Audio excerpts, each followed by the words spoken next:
انتہائی قابل قدر معزز سامعین، آپ کے سامنے اللہ رب العزت کی مقدس اور بابرکت کلام قرآن مجید فرقان حمید سورہ منافقون کی ایک آیت تلاوت کی گئی ہے، جس میں رب کائنات نے ایمان والوں کو مخاطب بناتے ہوئے ارشاد فرمایا ہے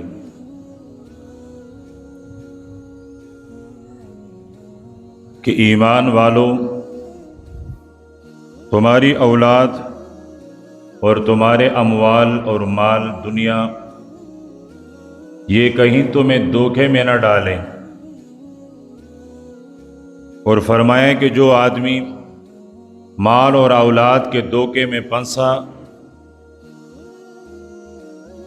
تو یہ بہت بڑے نقصان اور خسران کے ساتھ اس نے اپنے آپ کو نقصان والا بنا دیا۔ دنیا میں ہر انسان کی یہ خواہش ہوتی ہے کہ میری زندگی ایسی ہو کہ زندگی کی کسی ساتھ اور کسی موڑ پر کہیں بھی مجھے نقصان اور شرمندگی کا سامنا نہ کرنا پڑے۔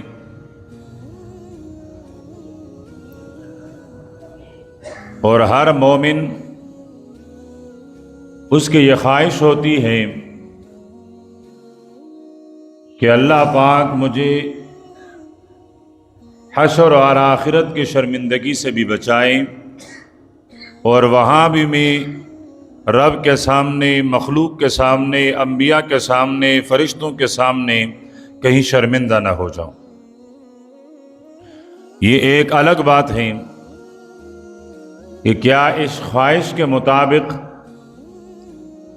یہ وہ اعمال اور وہ کام کرتا ہے جو انسان کو آخرت کی شرمندگی سے بچاتا ہے، یا وہ کام نہیں کرتا؟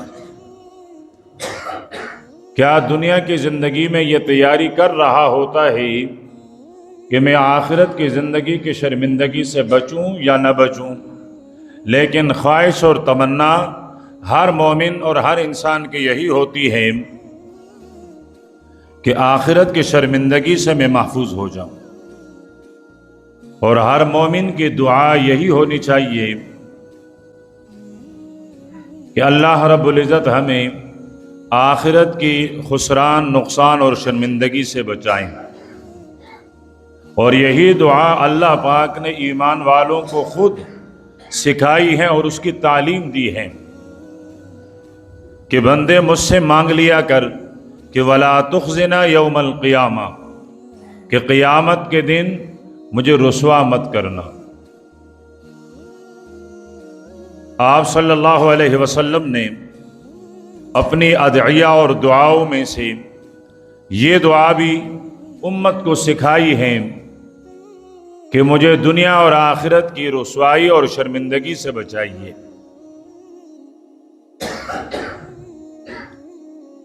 اب انسان آخرت کی شرمندگی سے اور آخرت کے نقصان سے کیسے بچیں؟ صحابی رسول، خلیفہ راشد، پیارے پیغمبر کے دوہرے داماد حضرت عثمان بن عفان رضی اللہ تعالی عنہم فرماتے ہیں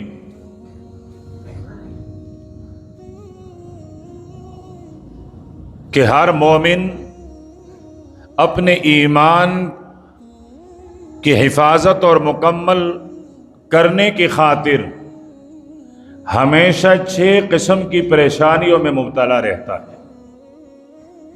یعنی ہر مومن کو اپنی ایمان کے بارے میں 6 پریشانیاں، 6 قسم کے فکر ہمیشہ لاحق رہتے ہیں۔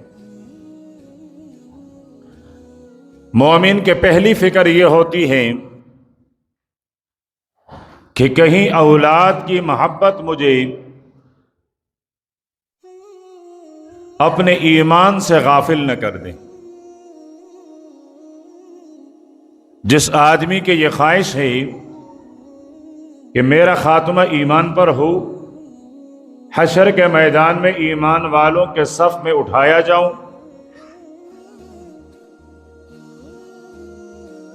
جس کی خواہش اور تمنا یہ ہے کہ حشر کے میدان میں رسوائی اور شرمندگی سے بچوں، تو اس کی سب سے پہلے غم اور سب سے پہلی فکر کہ اولاد کی محبت وہ مجھے ایمان سے غافل نہ کر لیں۔ اور اللہ پاک نے بھی تنبیہ کرتے ہوئے ارشاد فرمایا، ایمان والو لا تلہکم اموالکم ولا اولادکم، تمہاری اولاد تمہیں اللہ کی ذکر، ایمان اور عمل سے غافل نہ کر دیں۔ اس کے بعد جو دوسری صورت ہے اس میں اللہ پاک ارشاد فرماتے ہیں، یہ تمہاری بیویاں، یہ تمہاری اولاد، یہ تمہاری مال فتنہ، یہ تمہاری آزمائش کا سبب ہے۔ اور فرمایا صرف آزمائش اور فتنہ نہیں بلکہ عدو لکم، یہ تمہارے دشمن ہیں۔ اگر اولاد کی محبت نے تمہیں ایمان سے غافل کر لیا تو یہ اولاد آپ کی دشمن ہو گئی۔ فرمایا دوسرے نمبر پر ہر مومن کے ساتھ یہ فکر اور یہ غم لگا ہوا ہوتا ہے کہ کہیں دنیا کی محبت اسے ایمان سے غافل نہ کر لیں۔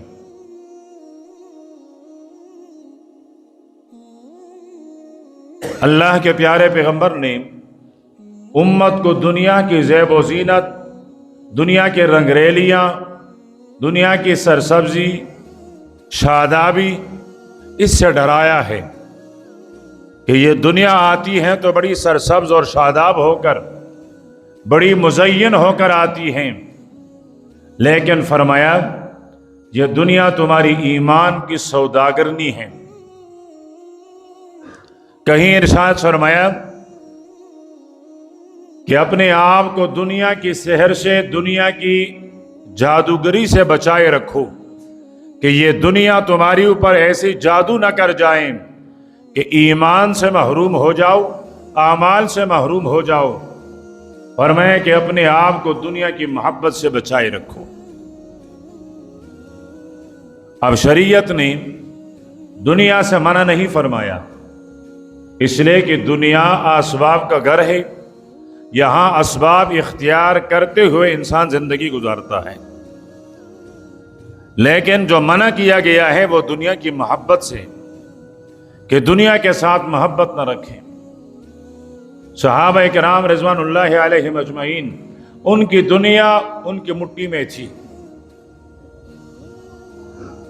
جب ان کو ایمان کے لیے بلایا گیا، جب ان کو اللہ پاک کی طرف بلایا گیا، جب ان کو دین کی طرف بلایا گیا، انہوں نے مٹھی کھولی، دنیا کو پھینکا اور ایمان کی طرف گئے۔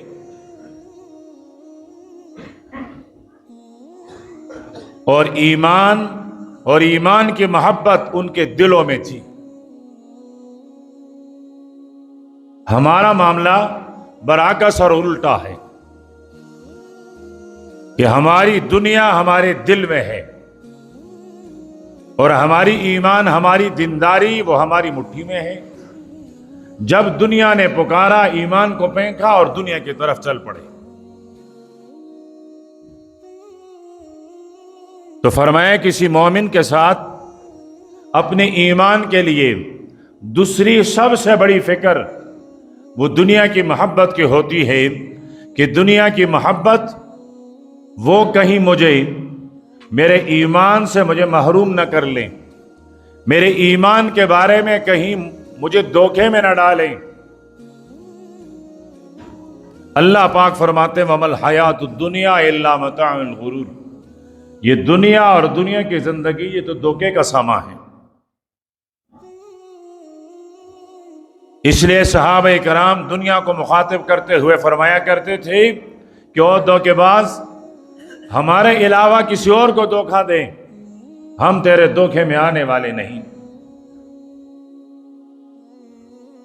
تیرا کام تو دھوکہ دینا ہے لیکن ہمیں نہیں، ہم تیرے دھوکے میں آنے والے نہیں، ہم تیرے دھوکے سے متاثر ہونے والے نہیں، ہمارے علاوہ غیر کے پاس جا کر انہیں دھوکہ دے لے۔ پھر ارشاد فرمایا حضرت عثمان رضی اللہ تعالی عنہ نے کہ ہر مومن کو اپنے ایمان کے بارے میں تیسری سب سے بڑی فکر کہ شیطان میرے ایمان اور میرے عمل کو ضائع نہ کروا دے، اس لیے کہ روز اول سے وہ اولاد آدم کے ایمان کا دشمن ہے۔ وہ نہیں چاہتا کہ آدم کے بیٹے کے پاس ایمان کا سرمایہ موجود ہو۔ ایمان کا سرمایہ یہ اسے کٹکتا ہے، اسے تکلیف ہوتی ہے کہ یہ مومن دنیا میں تو رہیں لیکن دنیا کے سرمایہ کے ساتھ نہ رہیں، ایمان کے سرمایہ کے ساتھ نہ رہیں، اس کے پاس ایمان نہ ہو۔ اور جب اس کا دل ایمان کے نور سے منور ہو جاتا ہے تو شیطان اس دل کو دیکھتا ہے جس میں ایمان کی شمع روشن ہوئی، اس پر آگ جلنا شروع ہو گیا کہ میں نے تو اللہ پاک کے سامنے یہ کہا تھا کہ میں تیرے بندے کے دائیں بائیں آگے پیچھے ہر طرف سے آ کر اسے گمراہ کروں گا، یہ مجھ سے کیسے بچ گیا؟ اس کے دل میں ایمان کیسے آئی؟ اس کا دل نور ایمان سے کیسے منور ہو گیا؟ پھر وہ پریشان ہوتا ہے، پھر اس کی کوشش یہ ہوتی ہے کہ وہ ایمان والے کے ایمان کا سودا کروا دیں اور اس کا ایمان اس سے ضائع کروا دیں۔ جب کسی مومن کی نزع کی حالت ہوتی ہے، بڑی تکلیف کی حالت ہے، اللہ پاک ہر مسلمان کے لیے آسانی کا معاملہ فرمائیں۔ شیطان پانی کے گلاس لے کر سامنے آتا ہے اور اسے کہتا ہے تم اللہ کو چھوڑ کر مجھ سے مدد مانگ لے اور گلاس پانی کا بھی لے لے۔ اللہ جس کی حفاظت فرمائے محفوظ ہو جاتا ہے۔ اور کچھ ایسے ہوتے ہیں کہ جنہوں نے دنیا میں اپنی ایمان کی حفاظت نہیں کی ہوتی، وہ شیطان کے اس گلاس کی طرف ہاتھ بڑھاتا ہے، شیطان غائب ہو جاتا ہے۔ یہاں ایمان سے بھی چلا، وہاں پانی بھی نہیں ملا، اور آخری حالت اور آخری ساتھ وہ بے ایمانی کے حالت میں دنیا سے رخصت ہو گیا۔ تو حضرت عثمان رضی اللہ تعالیٰ عنہ فرماتے ہیں کہ مومن اپنے ایمان کے بارے میں شیطان سے ڈرتا ہے کہ شیطان میرا ایمان اور عمل ضائع نہ کرے۔ اور شیطان انسان کا عمل کیسے ضائع کرتا ہے؟ اس کے پاس بہت سارے طریقے ہیں، لیکن 3 بڑے اس کے آزمائے ہوئے طریقے ہیں۔ پہلا طریقہ یہ ہے کہ عمل کو مؤخر کرواتا ہے۔ ابھی تو وقت ہے، نماز پڑھ لو گے، ابھی تو زندگی ہے، حرام چھوڑ دو گے، ابھی تو جوانی ہے، جوانی کے مزے لے لیں، جب بڑھاپا آئے گا پھر توبہ کر کے داڑھی رکھ کے پھر 4 ماہ لگا کے پھر مسجد کا متولی بن جائے گا، ابھی تو وقت ہے، ابھی انتظار کر لیں۔ تو جب اس میں وہ کامیاب ہو جاتا ہے، کیا پتا ہے کہ کب اس کو وہ وقت ملے یا نہ ملے، لیکن اگر وہ عمل شروع کرا دیں، شیطان نے وسوسہ ڈالا کہ یہ اس عمل میں تاخیر ہو جائیں، یہ عمل مؤخر ہو جائیں، لیکن اس نے شیطان کی بات نہیں مانی، تو پھر شیطان اس کے عبادت میں، اس کے عمل میں وسوسہ ڈالنا شروع کر دیتا ہے۔ اب کتنے ہمارے مسلمان وہ آ کر جی فریاد کرتے ہیں کہ جو عجیب سی کیفیت ہے، نماز میں کھڑے ہو جاتے ہیں تو وسوسے آنے شروع ہو جاتے ہیں، کبھی ایک چیز کا وسوسہ، کبھی دوسری چیز کا وسوسہ، کبھی تیسری چیز کا وسوسہ، بس ساری نماز وسوسوں کی نثر ہو جاتی ہے۔ تو شیطان کا کام ہی تو یہی ہے۔ اللہ کے پیارے پیغمبر نے ارشاد فرمایا جب تم نماز کے لیے صفیں بناؤ تو آپس میں خلا اور خالی جگہ مت چھوڑو، فرمایا ایک شیطان ہے ولہان کے نام سے، وہ اس جو توڑی سی جگہ ہوتی ہے اس میں سے گھستا ہے اور پھر تمہیں کہتا ہے اذکر فلاں اذکر فلاں اذکر فلاں، وہ فلاں کام بھی یاد کر، وہ فلاں کام بھی یاد کر۔ ابھی آتے ہوئے دکان کو چھوٹے پر چھوڑا تھا، ابھی ایسا نہ ہو کہ وہ 5,000 کا نوٹ وہ ضائع نہ ہو جائیں، کوئی لے نہ جائیں۔ وہ ابھی دکان بن کے آیا، پتہ نہیں تالا لگا کے آیا کہ نہیں لگا کے آیا۔ وہ گھر سے نکلا، گھر کا دروازہ تو بند نہیں کیا، پتہ نہیں میرے واپسی تک کیا ہوگا کیا نہیں ہوگا۔ اس طرح کا وسوسے ڈالنا شروع کرتا ہے۔ اس لیے فرمایا کہ صفوں کے درمیان خلا اور خالی جگہ مت چھوڑو کہ اس میں وہ شیطان آتا ہے۔ تو اس طرح کا شیطان وسوسے ڈالنا شروع کرتا ہے، کبھی ایک وسوسہ، کبھی دوسرا وسوسہ، کبھی تیسرا وسوسہ۔ صحابی فرماتے ہیں ہم آپ صلی اللہ علیہ وسلم کے ساتھ قبرستان پر سے گزر رہے تھے، آپ ایک قبر کے کنارے کھڑے ہوئے اور پھر آپ نے ارشاد فرمایا کہ یہ جو 2 قبر ہیں ان قبروں والوں کو عذاب ہو رہی ہیں، اور فرمایا ان دونوں کو عذاب ایسے چیز کے بارے میں ہو رہی ہے اگر دنیا میں یہ ان سے بچنا چاہتے تو آسانی کے ساتھ بچ سکتے تھے، بچنا کوئی مشکل بھی نہیں تھا۔ صحابہ کرام عرض کرنے لگے اللہ کے محبوب کون سے گناہ تھے جس کی وجہ سے آج قبر میں ان کو عذاب ہو رہا ہے؟ آپ نے فرمایا نمیمہ، یہ چغل خور تھے، چغل خوری کیا کرتے تھے، ایک کی بات اٹھا کر وہاں تک، وہاں کی بات اٹھا کر یہاں تک، اور بڑا لطف آتا ہے کہ میں نے دونوں بھائیوں کو آپس میں لڑوایا، 2 شریکوں کو آپس میں لڑوایا، 2 پڑوسیوں کو آپس میں لڑوایا، 2 محلہ داروں کو آپس میں لڑوایا، 2 دوستوں کو آپس میں لڑوایا، بڑا خوش ہوتا ہے۔ فرمایا اس سے بچنا کوئی مشکل نہیں تھا، آسان تھا، لیکن یہ نہیں بچا، اس وجہ سے ان کو عذاب ہو رہی ہے۔ اور فرمایا دوسرا ان کا جو قصور اور گناہ ہے، فرمایا وہ چھوٹے پیشاب کے چینٹے اور قطروں سے اپنے آپ کو نہیں بچاتے تھے۔ اور پھر جو جملہ عرض کرنے لگا ہوں، اللہ کے نبی نے ارشاد فرمایا فَإِنَّ عَامَّةَ الْوَسْوَاسِ مِنْ، فرمایا عام وسوسے اسی سے آتے ہیں کہ طہارت اور پاکیزگی کا احتیاط نہیں ہوتا، اہتمام نہیں ہوتا، کپڑے ہیں تو وہ بھی پلیت اور ناپاک، جسم ہے تو وہ بھی ناپاک۔ اللہ کے نبی نے ارشاد فرمایا الوضوء صلاح المومن، فرمایا وضو یہ مسلمان کا ہتھیار ہے۔ اب ہمارے نوجوانوں سے نماز کا وقت ہے کہ جی میرا تو وضو نہیں ہے، اب مسلمان اور یہ بے وضو ہو جائے، یہ اس کی شان کے خلاف ہے۔ اگر یہ مومن ہے، اگر یہ مسلمان ہے تو ہر حال میں وضو کی حالت میں رہے۔ ضروری تو نہیں کہ نماز کا وقت ہو اور یہ باوضو نماز پڑھیں، موت کا فرشتہ بھی تو آتا ہے، ابھی نماز کا وقت نہیں اور موت کا فرشتہ آیا اور یہ بغیر وضو کا ہے، ناپاکی کی حالت میں اس کی روح قبض ہو رہی ہے، تو کم سے کم اہتمام کرے، ہمیشہ باوضو رہے، موت کا فرشتہ آئے گا تو وضو کی حالت میں ہوگا۔ یہ تو عام وسوسے فرمایا اس کا ایک سبب وہ پیشاب اور گندگی کے قطروں سے اور چینٹوں سے اپنے آپ کو محفوظ نہ کرنا۔ اور بھی علماء کرام نے بہت سارے اسباب لکھے ہیں، تو فرمایا کہ تیسری سب سے بڑی پریشانی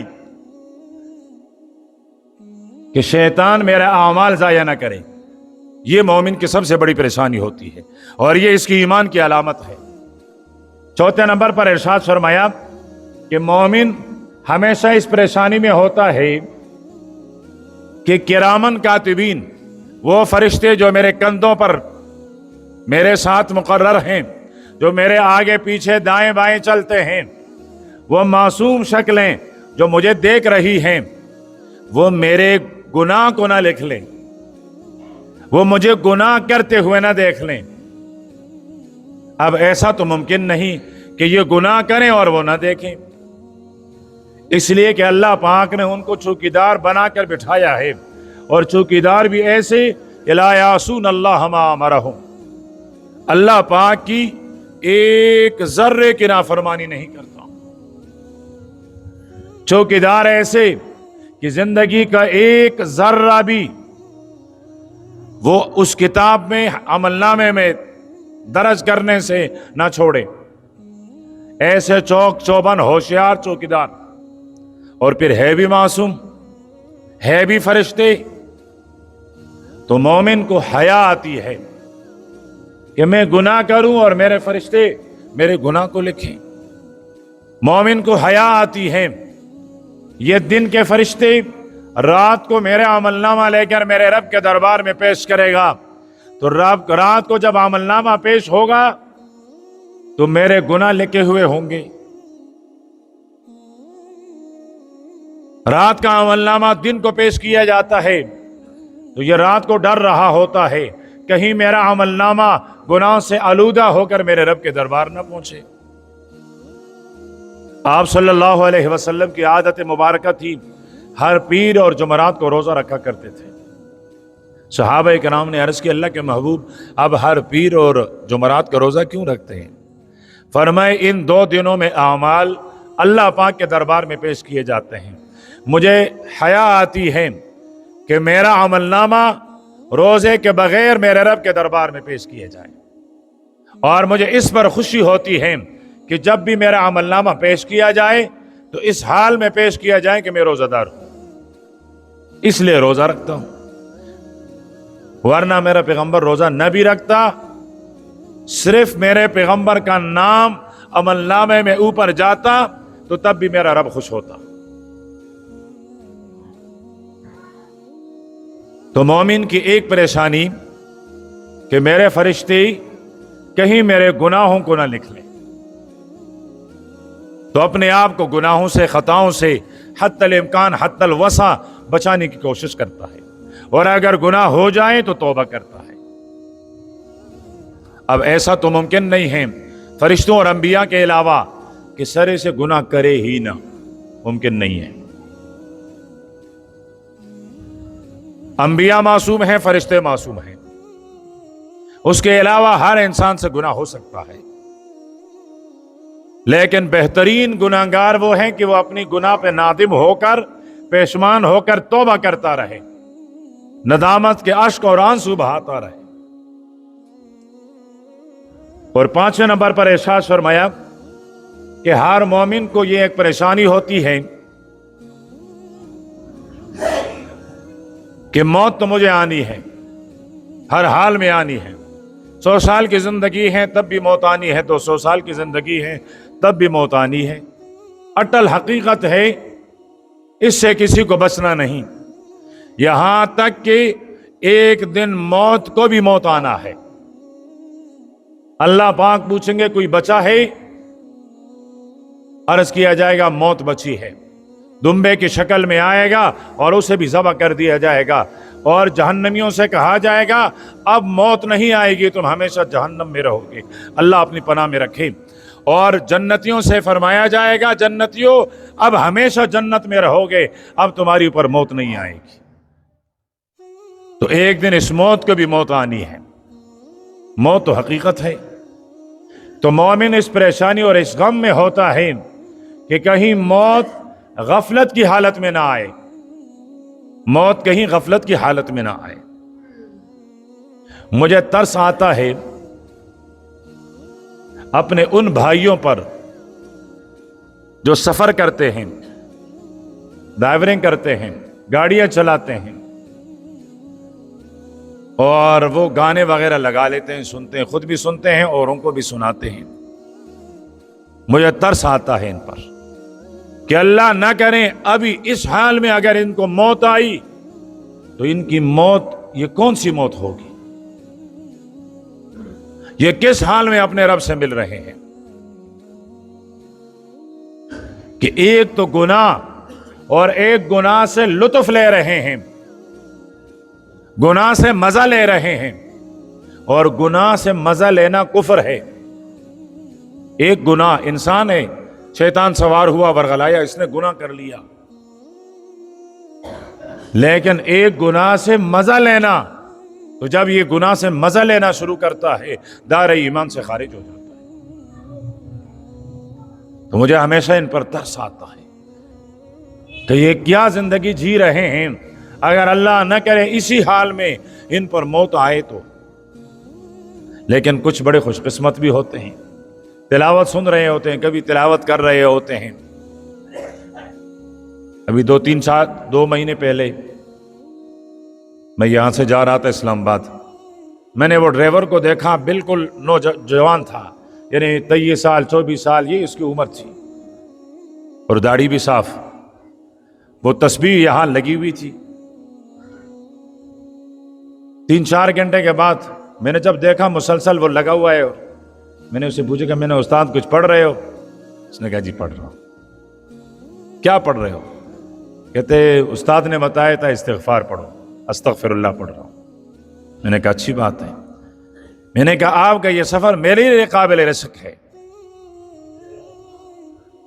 کہ میں آپ کو 3-4 گھنٹوں سے مسلسل دیکھ رہا ہوں شیشے میں، آپ کے ہونٹ ہل رہے ہیں اور آپ کے ہاتھ میں وہ تسبیح ہے۔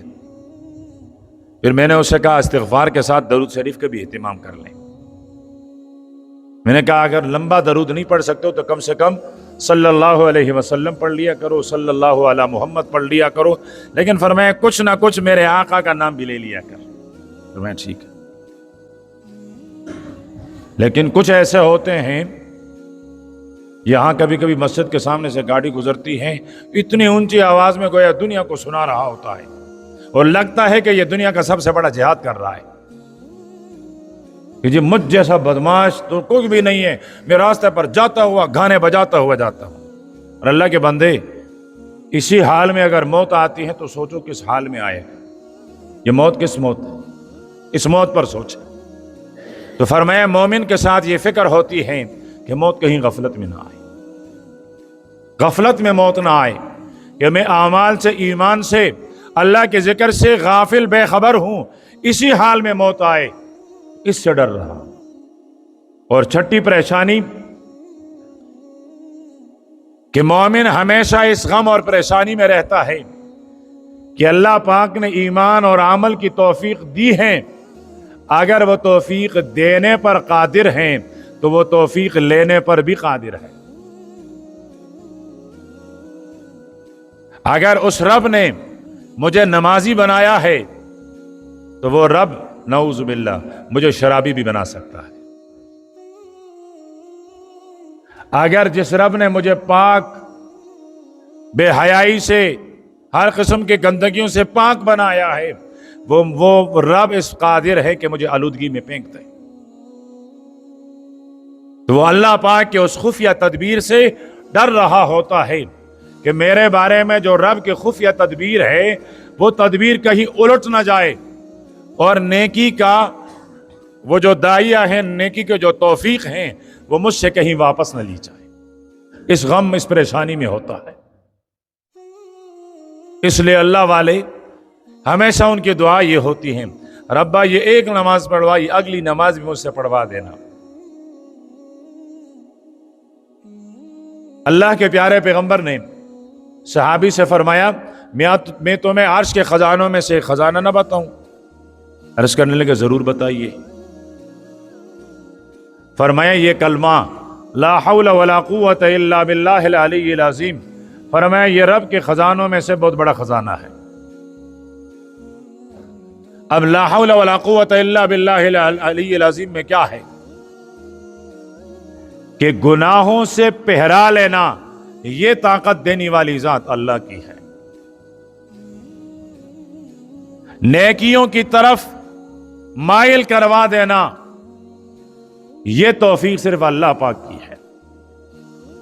گناہ کو مشکل بنا دینا، یہ کام صرف اللہ کا ہے۔ نیکیوں کو آسان بنوا دینا، یہ کام اللہ کا ہے۔ تو فرمایا یہ کلمہ مسلسل ورد اور اس کا ذکر کرتے رہو تو اس کے ذریعے سے گناہ مشکل ہو جائیں گے اور نیکیاں تمہارے لیے آسان ہو جائیں گی۔ فرمایا یہ عرش کے خزانوں میں سے بہت بڑا خزانہ ہے۔